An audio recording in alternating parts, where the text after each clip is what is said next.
요한복음 12장 1절로 8절까지의 말씀입니다. 하나님의 말씀을 저 한 절씩 교독하시고 마지막 절 함께 읽겠습니다. 제가 1절 읽겠습니다. 유월절 엿새 전에 예수께서 베다니에 이르시되 이곳은 예수께서 죽은 자 가운데서 살리신 나사로가 있는 곳이라. 예수를 위하여 잔치할새 마르다는 일을 하고 나사로는 예수와 함께 앉은 자 중에 있더라. 마리아는 지극히 비싼 향유 곧 순전한 나드 한 근을 가져다가 예수의 발에 붓고 자기 머리털로 그의 발을 닦으니 향유 냄새가 집에 가득하더라.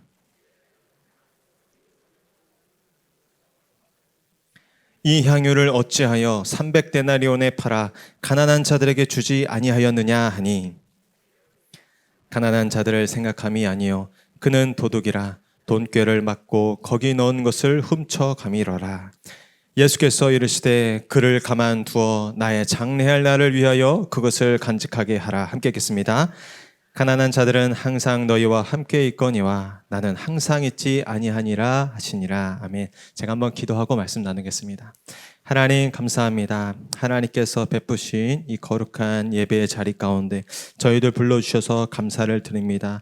우리의 찬송을 기뻐 받으신 주님, 이 시간 주님 말씀하는 시간에 부족한 종을 사용하셔서 오늘 우리 가운데 우리가 꼭 들어야 할 주의 음성 듣게 하여 주시옵소서. 그렇게 우리 모두가 주의 말씀 듣고 30배, 60배, 100배 결신하는 거룩한 인생 될 수 있도록 축복하여 주시옵소서. 그렇게 도우실 주님 믿고 감사드리며 예수 그리스도의 이름으로 기도드리옵나이다. 아멘. 저는 오늘 향유 냄새가 집에 가득하더라, 향유 냄새가 집에 가득하더라 라는 제목으로 하나님의 말씀 전하도록 하겠습니다. 하나님을 진실된 마음으로 찾고 부르짖고 예배하는 이 성전이야말로 거룩한 그 향유 냄새가 가득한 공간인 줄로 믿습니다. 오늘 이 본문에는 정말 예수님을 섬긴 한 여인의 모습이 등장하는데, 그 여인의 삶이 이 물리적인 그 향기뿐 아니라 예수님의 마음을 기쁘게 하고 예수님의 마음을 시원케 했다라고 기록하고 있습니다. 우리의 인생이 그렇게 예수님 앞에 아름다운 향기로 정말 예수님의 마음을 흐뭇하게 하는 향기로운 삶이 되면 얼마나 좋을까. 오늘 본문을 한 절 한 번 살펴보면서 정말 우리의 삶도 그렇게 하나님 앞에 드려지기를, 예수 그리스도 앞에 향기로운 제사로 드려지기를 소원하는 마음으로 우리 말씀 함께 읽었으면 좋겠습니다. 우리 먼저 1절 2절 말씀, 오늘 본문의 시간적 그리고 장소적 배경이 나타나 있는데 한번 같이 읽겠습니다. 시작. 유월절 엿새 전에 예수께서 베다니에 이르시니 이곳은 예수께서 죽은 자 가운데서 살리신 나사로가 있는 곳이라. 거기서 예수를 위하여 잔치할새 마르다는 일을 하고 나사로는 예수와 함께 앉은 자 중에 있더라. 아멘. 오늘 본문의 시간적 배경이 언제라고 가르쳐 주고 있냐면 유월절 엿새 전이다 라고 기록하고 있습니다. 요한복음에는 예수님께서 3번 유월절을 지키시기 위해 예루살렘에 가셨다고 하는데, 오늘 본문은 3번째 마지막 예루살렘에 올라가시는 그 순간이었습니다. 이제 엿새를 남겨놓은 예수님께서 십자가에 달려 돌아가실 그때가 엿새밖에 남지 않은 그때였죠. 예루살렘의 대제사장들과 바리새인들, 벌써 그 종교 지도자들이 예수님을 죽일 그 계략을 알게 모르게 다 수근수근 거리면서 짰던 그 시점이었습니다. 그러나 예수님은 그 예루살렘의 상황을 뻔히 아시면서도 오늘 예루살렘을 향하여서 제자들과 함께 나아갔던 것입니다. 바로 우리 모두를 구원하시기 위한 그 예수님이 오신 목적, 그 구속의 역사를 이루시기 위함이셨죠. 예루살렘에 이제 입성하시기 전에 베단이라는 한 동네에 들리십니다. 그것이 바로 오늘 사건이 있었던 곳인데, 예수님이 그곳에 사랑하시던 남매가 있었기 때문입니다. 아마도 예수님께서 마지막, 어쩌면 다시 못 볼 수 있는 그 상황 가운데 마지막으로 그 남매들을 보고 싶었는지 모르겠어요. 바로 예수님께서 얼마 전에 죽은 자 가운데서 다시 살리신 나사로와 그의 누이들인 마르다와 마리아가 있었던 것입니다. 저도 또 여러분도 예수님에게 이렇게 정말 보고 싶고 또 함께 교제하고 우정을 나누고 싶은 사람들 되시기를 축복합니다.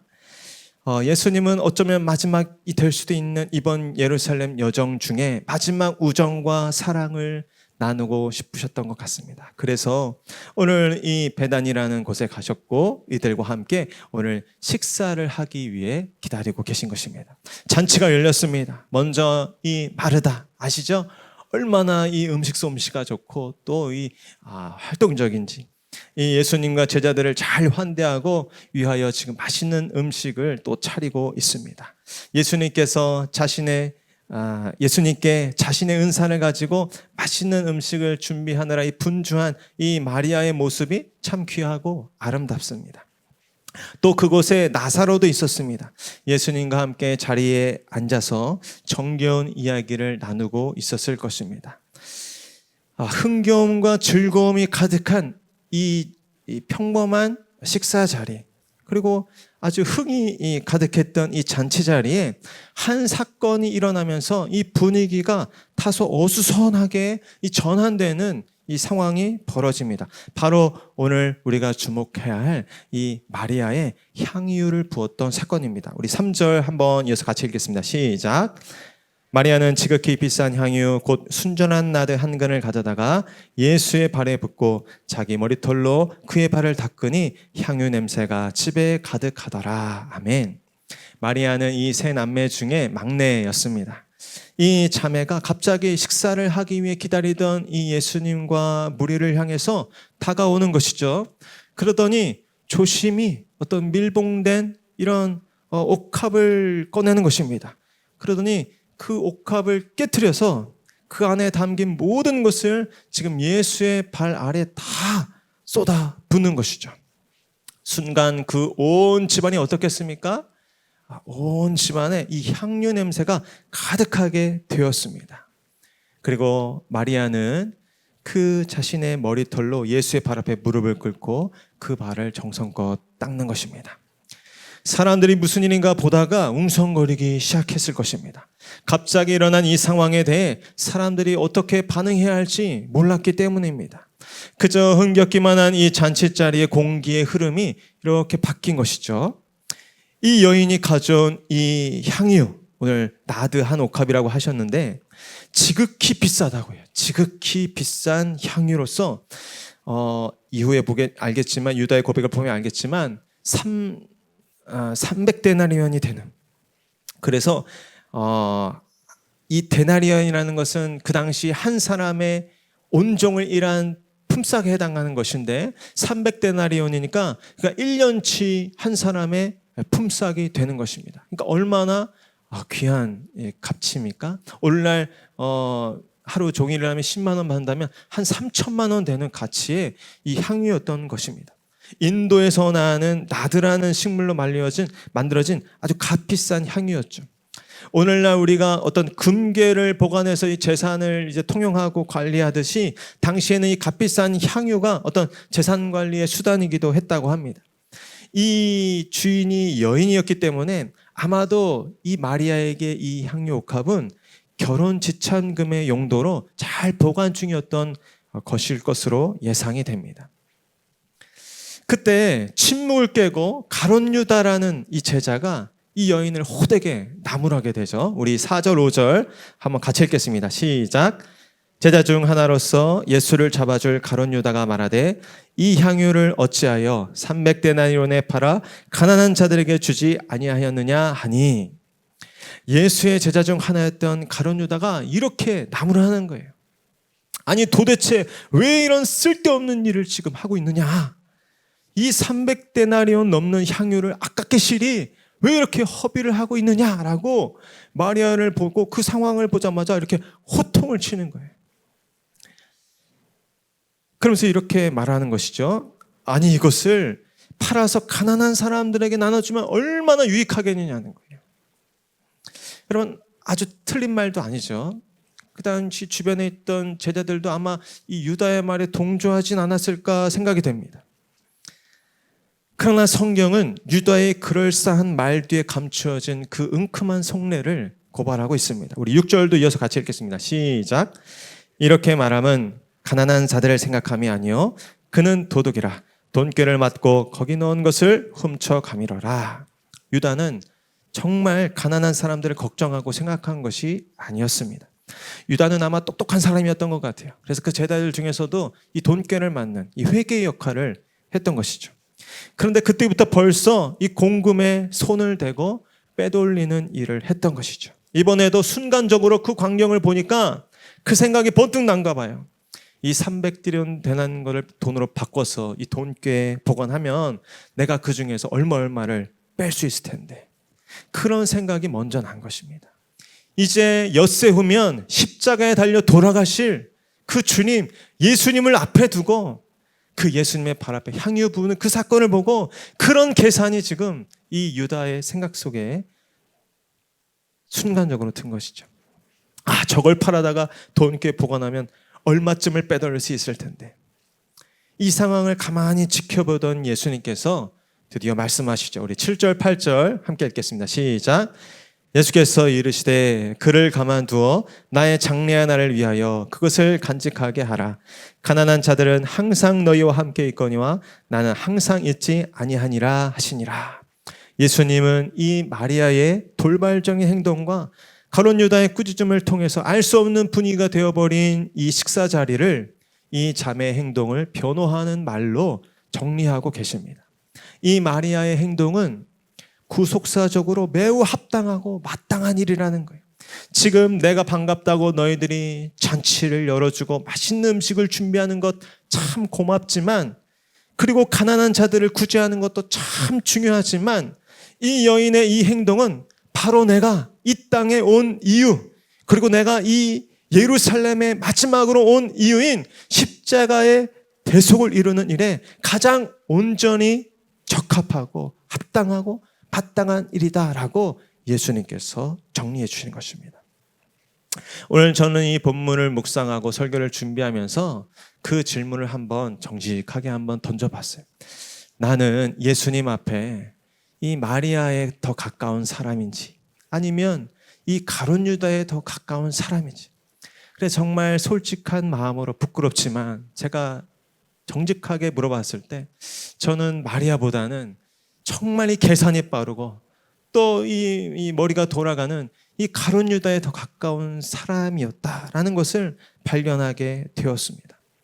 그러면서 정말 어떻게 마리아는 이렇게 과감한 헌신을, 어떻게 이렇게 과감한 행동을 할 수 있었을까? 일생에 한 번뿐인 그 결혼, 그 여인의 인생에 정말 어쩌면 유일한 희망과 소망이기도 한 그 결혼을 준비하기 위한 지참금으로서 이 옥합을 깨트려서 예수님의 발 앞에 그렇게 순간적으로 허비할 수 있었을까? 주변 사람이 뭐라 하든 아랑곳하지 않고 그의 발 아래 무릎을 꿇고 머리털로 그 발을 닦을 생각을 할 수 있었을까? 여러분, 마리아는 예수님께 대한 넘치는 사랑으로 기꺼이 옥합을 깨트릴 수 있었다라는 것입니다. 여러분, 사랑 외에는 달리 이 장면을 설명할 수가 없을 것입니다. 마리아는 예수님을 사랑했고 가룟 유다는 예수님을 향한 사랑이 없었던 것입니다. 사랑의 행동은 자발적이죠. 누가 시켜서 하는 게 아닙니다. 선물을 달라고 해서 주는 게 아니죠. 자발적으로. 마리아도 그랬습니다. 등 떠밀린 게 아니에요. 예수님조차도 요구한 일이 아닙니다. 그러나 마리아 안에 있던 그 감출 수 없는 사랑이 그녀로 하여금 이렇게 자발적인 헌신의 행위를 하게 한 것입니다. 사랑하면 표현하고 싶은 법입니다. 여러분, 짝사랑하셨던 분 다 아시죠? 저만 아나요? 네. 사랑하는데 표현하지 못하면 병이 납니다. 그래서 사랑에 빠진 사람들은 어떻게 해서든지 그 사랑을 표현하기를 바라죠. 그래서 사랑에 빠지지 않은 사람은 그 사람의 행동을 보면 이해를 못하는 거예요.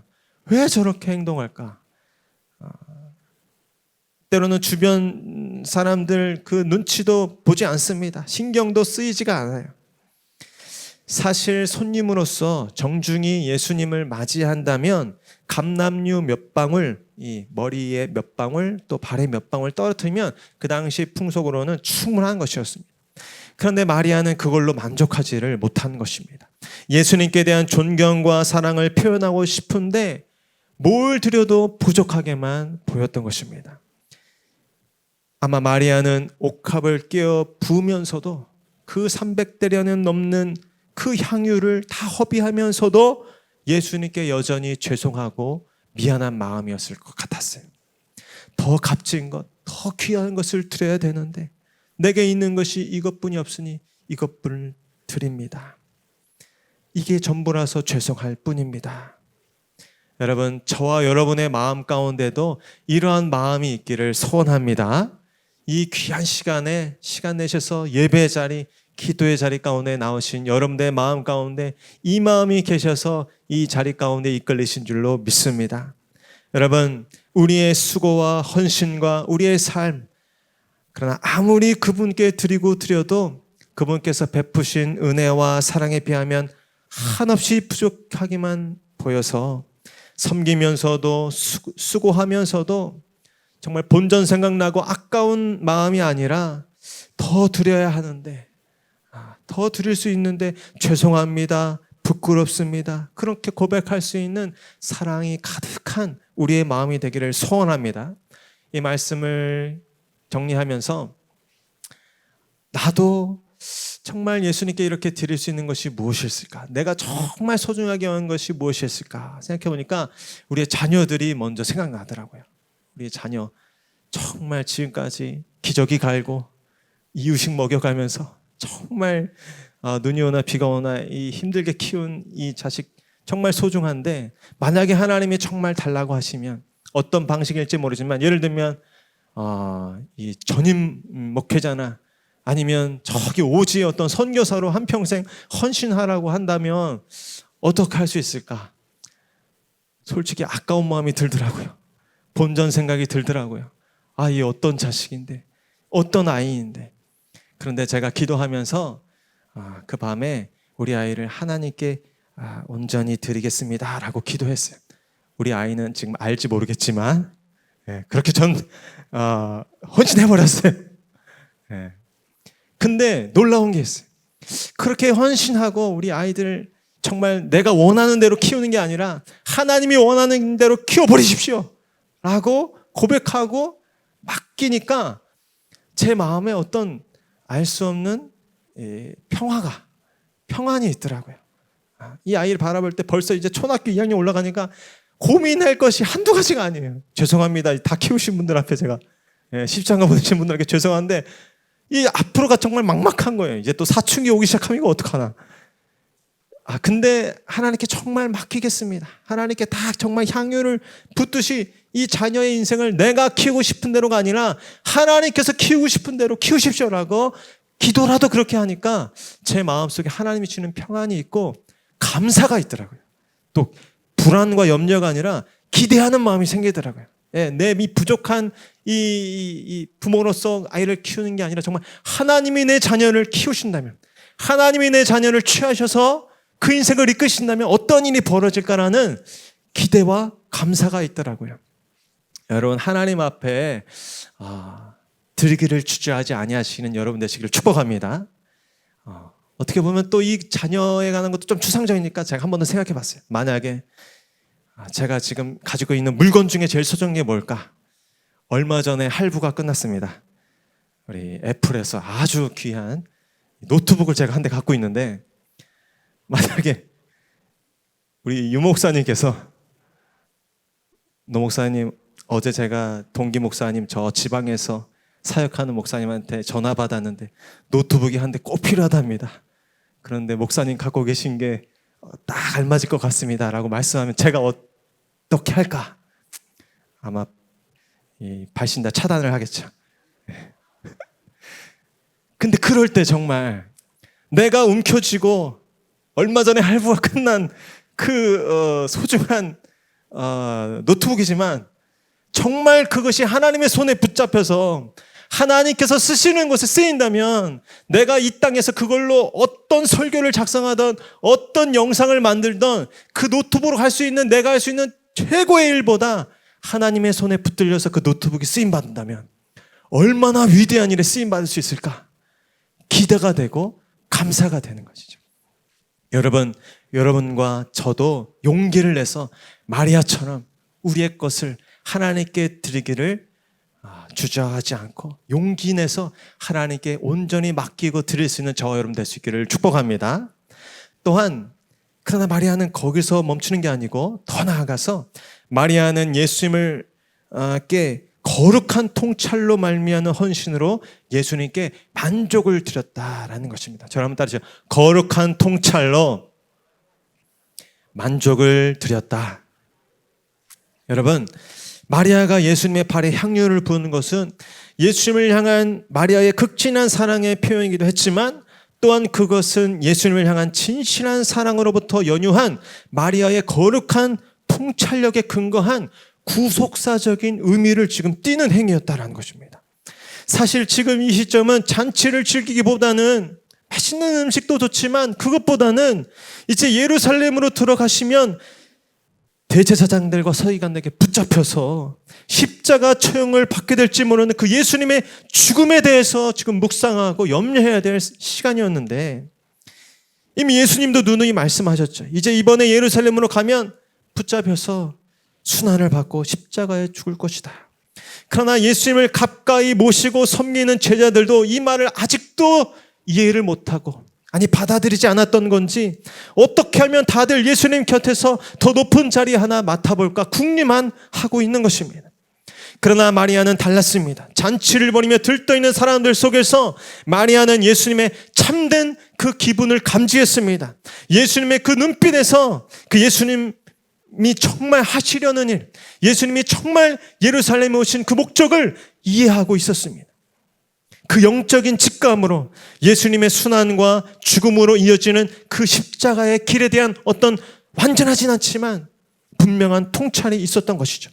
그래서 그 떠들썩한 잔치자리 한복판에서 예수님의 장례를 준비하는 그 구속의 완성을 준비하는 이례적인 이 향유를 붓는 행위를 한 것입니다. 여러분, 그 비결이 무엇이었을까요? 그 비결은 이미 다 만천에 공개되어 있습니다. 바로 예수님의 말씀에 귀를 기울이던 삶이었습니다. 누가복음 10장 39절에 보면 마리아가 이렇게 표현하고 있습니다. 그에게 마리아라 하는 동생이 있어 주의 발치에 앉아 그의 말씀을 듣더니, 그때도 마찬가지였어요. 마리아는 열심히 일을 했지만 마리아는 이 언니 마리아의 핀잔을 받으면서도 예수님의 발치를 떠나지 않았어요. 예수님의 발치에서 예수님이 하시는 말씀을 귀담아 듣되 내 삶의 어떤 성공과 내 삶의 유명을 위해서 예수님의 가르침과 교훈을 받는 것이 아니라 정말 예수님 한 분이 목적인 그 마음으로 예수님의 말씀을 듣고 가르침을 받았던 것입니다. 그래서 어쩌면 예수님의 제자들이 예수님의 말씀을 더 많이 들었을 것이에요. 그러나 아무리 예수님의 최측근이고 예수님 가까이에서 있었던 자들이었지만 그 올바른 동기가 아닌 채로 예수님과 가까이 있었던 것이 오늘 이 마지막 순간에 아무런 소용이 되지 못하고 오히려 이 향유를 붓는 거룩한 구속사적 사역을 비난하면서 그렇게 마리아를 정죄하고 있는 것입니다. 여러분, 어떤 순간에도 우리의 경험과 우리의 지혜보다 하나님의 말씀을 우선하시는 저와 여러분 될 수 있기를 축복합니다. 내 감정과 내 기분과 이 세상 뉴스와 매스컴의 온갖 어떤 메시지를 할지라도 우리는 무엇보다 하나님의 말씀을 우선하고 그 발치에서 주님의 음성이 듣는 것이 최우선의 목적이 되는 사람들이 되어야 될 줄로 믿습니다.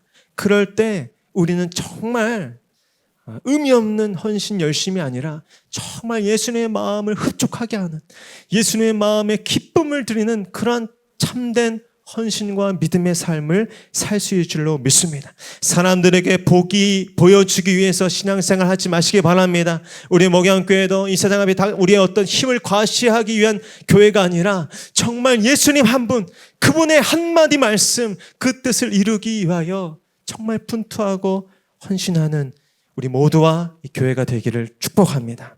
마지막으로 우리는 이것을 기억해야 합니다. 마리아는 예수님을 섬기다가 사람들에게 비난받는 것들을 두려워하지 않았다라는 것입니다. 여러분, 예수님을 믿고 따르는 길에 만나는 그 모든 방해와 또 비난과 조롱을 두려워하지 아니하시는 저와 여러분 될 수 있기를 축복합니다. 예수님을 믿는 우리의 삶도 마찬가지입니다. 세상으로부터 혹은 직장 동료로부터 혹은 가까운 친지야 심지어 가족으로부터 인정받지 못하고 오히려 조롱과 비난을 받을 때도 있습니다. 나름대로 예수를 믿고 열심히 잘 살아보려는데 쉽지가 않죠. 예수님을 믿는 좋은 아빠, 또 훌륭한 엄마, 모든 이들에게 인정받는 크리스천 직장인으로 살고 싶고 세상 사람들 앞에 떳떳하게 성공한 그런 사업과 그런 인생들이 다 되고 싶은데 쉽지가 않습니다. 오히려 사람들에게 실망을 주고 또 그로 인해서 내가 믿는 예수님의 이름에 먹칠하는 것 같아서 부끄러움을 느끼는 때가 저도 많습니다. 그러나 오늘 마리아도 역시 그랬다는 것을 기억하셨으면 좋겠습니다. 마리아의 헌신을 이해하지 못하는 사람들이 많았습니다. 오늘 무엇보다 예수님께서는 오늘 마리아에게도 그러하셨던 것처럼 우리의 그 작은 노력과 수고 애쓰는 모습을 귀하게 여겨주시고 또 인정해 주시는 분이심을 믿으시기를 축복합니다. 세상이 알아주지 않고 또 때로는 친구들이 몰라주더라도 심지어 사랑하는 가족들에게조차 외면을 당하고 인정을 받지 못하고 비난을 당할 때 여러분 기억하시기 바랍니다. 예수님은 여러분 곁에서 여러분의 그 애쓰는 수고와 그 어려운 마음 헤아려 주시는 분이십니다. 마리아가 가룟 유다에게 비난을 받고 공격을 받을 때 이렇게 말씀하십니다. 그를 가만두어라. 그가 나에게 꼭 필요한 일을 했다라고 그녀를 지지해 주시고 변호해 주시고 또 응원해 주시죠. 주님께서 저와 여러분의 삶도 그렇게 지지해 주시고 격려해 주시는 분이심을 기억하시길 바랍니다. 세상이 때로는 알아주지 않아도 사람들에게 인정받지 못한다 할지라도 나는 너의 진심을 안다. 나는 너의 애씀을 안다. 너의 상한 마음을 안다. 사람들이 말하고 또 스스로 여기는 것처럼 너의 삶은 결코 초라하지 않다. 작지 않다라고 오늘 우리 예수님이 말씀하십니다.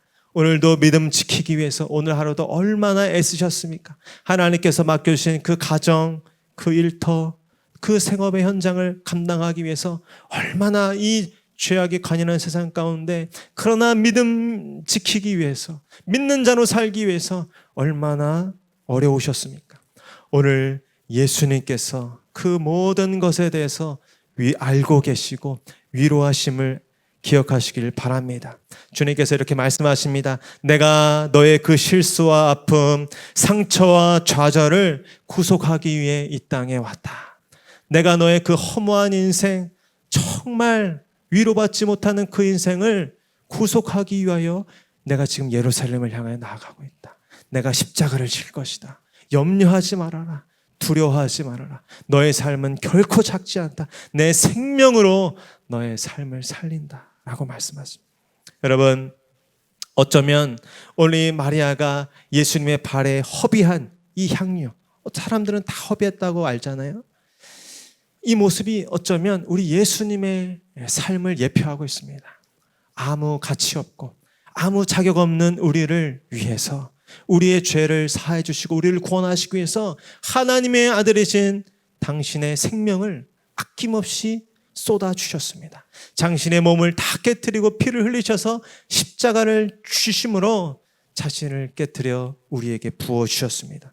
그 예수님께서 오늘 저와 여러분을 붙드시고 있는 줄로 믿으시길 바랍니다.